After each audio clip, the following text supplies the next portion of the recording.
Nakakakilig na nakakatuwa, ganda ng setup, at ang galing nga daw ng nakaisip, at lalong-lalo na nga daw yung mga singir eh. At grabe nga lang, sobrang saya nga lang din namin dahil hindi nga din namin inaasahan na maganda kayo magiging epekto ng date namin ni Daya. Ang dami nga kasing nakapanood, at samot-sari nga din comment yung mga nababasa namin. At syempre kung hindi naman nga din po dahil sa mga tulong ng mga taong nandito, katulad nga po ng sinabi namin, hindi nga po namin ito mapapagtagumpayan. At ito nga, mapapanood nyo nga po ngayon yung behind the scene. Ngayon pagkalagay mo nito, pagpagalan ka naman, papasok ulit sa Jollibee. Siya naman maglalagay nito. Pagkalagay mo nito, sinilagay mo na yan eh.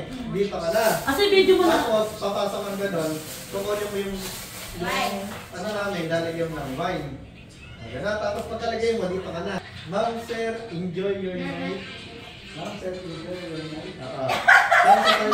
Parang mas maging romantic ko yung date nyo. Sana maging mas romantic with date niyo. May hinanda po kami kakanta para sa inyo. Ayoko na ito. Para mas romantic po.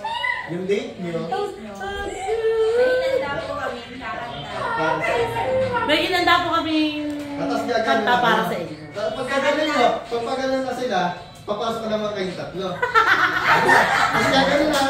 Tapos, asa itong to? Asa yung speaker? Ala dito ata. Hindi, kahit yung ano na lang.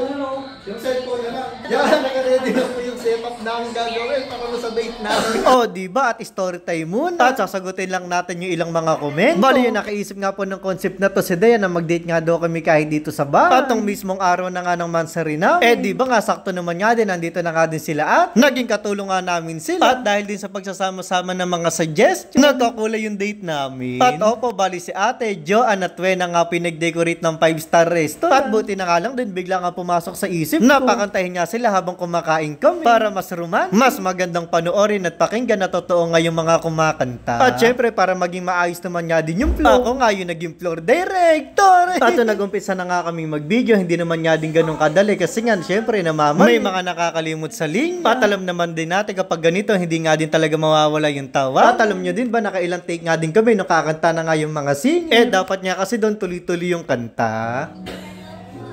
Ulit na.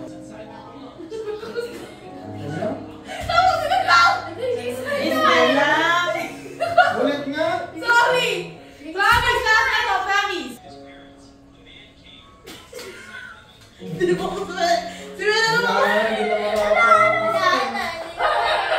Oh, kita nyo nga mga bungiskis kasi para nga din daw maiwasan nila, nagpalit-palit sila ng pwesto. At ang isa nga po sa mga nababasa kong comment na nga din ako para maliwanag. At sa mga hindi nga po nakabasa nun, ito nga po yung sagot. Ang buong akala nga po kasi ng mga nakapanood na yung tatlo nga po na yan na singer na ay nakatingin nga sila sa pagkain pero mali.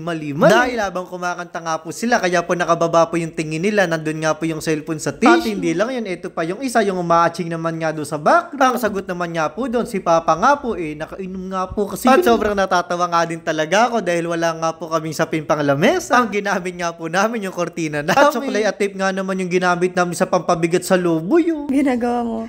Hindi naglalaro. Naglalaro ng ano na naman? Ito yung PH Rush. Ano lang to, bawal sa ito?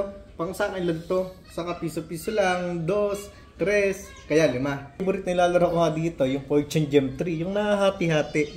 2. Tingnan mo. Talo. Ay, times 2. Nabitak pa. 2, tumama ng 7. Ala, talo. Talo. Baka maubos yan, ha? Hindi. Piso-piso nga lang. Oh. Talo na naman.